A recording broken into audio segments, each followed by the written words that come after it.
नमस्कार दर्शक बंधु मु आज यही वीडियो रे आपण मानकु कहिबाकू जाउछि सुजी हलवा किपरि प्रस्तुत करंती।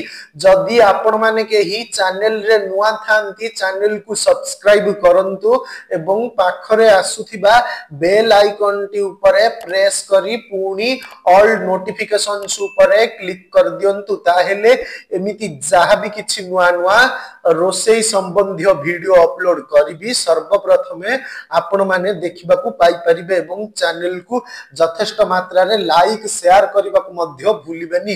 ताहेले चलंतु देखिनबा सुजी हलवा किपरि प्रस्तुत करंती एवं एथि पई कोन कोन सामग्री प्रथमे नेबा को हुए।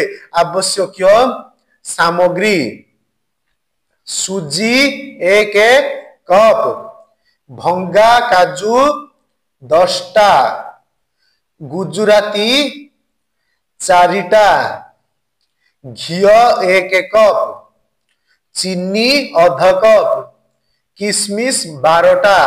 प्रस्तुति प्रणाली घियो गरम करी भंगा काजू भाजी रखंतु सेथिरे कम जाल रे सुजी को भाजंतु अल्प भाजी हेले चीनी ओ पानी देई काजू गुजराती किशमिश खंड देई घोड़ाई दियंतो 5 मिनिट परे ओल्हाई आणंतु।